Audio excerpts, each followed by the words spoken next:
missing mortgage assignments for the banks, and providing the legally required signatures of bank vice presidents and notaries. Linda Green says she was named a bank vice president by Docs because her name was short and easy to spell. As demand exploded, Docs needed more Linda Greens. So you're Linda Green? Yes. Can't you tell?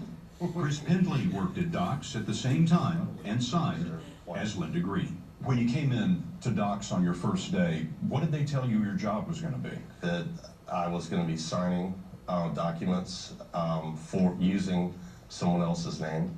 Did you think there was something strange about that in the beginning? Yeah, it seemed a little strange, but they told us and they repeatedly told us that everything was above board and it was legal. And your previous experience in banking?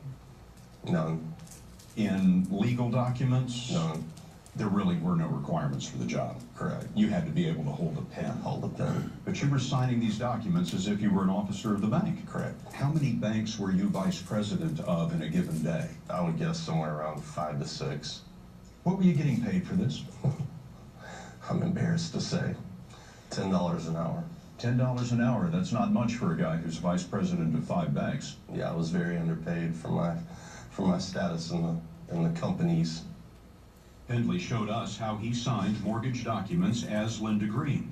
He told us that Doc's employees had to sign at least $350 an hour. Pendley estimates that he alone did 4,000 a day. This is also Linda Green. Shawana Kreit worked at Docs and says that she both signed and notarized the mortgage documents. What was the role of the notary? We were to make sure that everyone on the document was who they said they were and notarize the documents. But the people who were signing the documents weren't who they said they were. Right. So if Chris Pendley was signing for Linda Green, you'd notarize that document? Yes. And you were told that was okay? Yes. What do you know now? That it wasn't right. The real Linda Green didn't want to be interviewed, but she said that some of the bank vice presidents at Docs were high school kids. Their signatures were entered into evidence in untold thousands of foreclosure suits that sent families packing.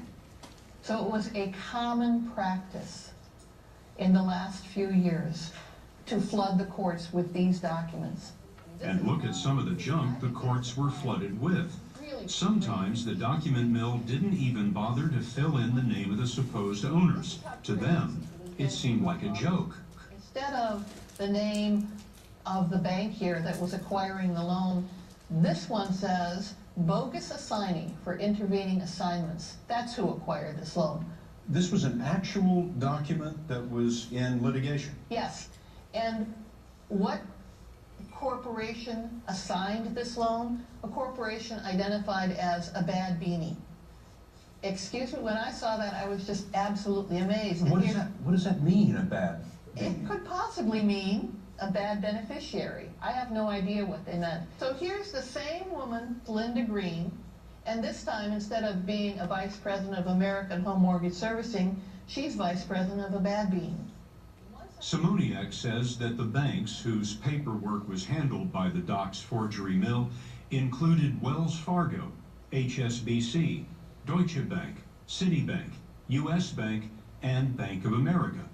We contacted all of them, and each said that it farmed out its mortgage servicing work to other companies, and it was those mortgage servicing firms that hired Docs. There were 1 million foreclosures last year, and there will be another 1 million this year. Those lawsuits are forcing open those bundled mortgage-backed securities that Wall Street cooked up in the mid-2000s, and they're exposing a lack of ownership documents all across the country.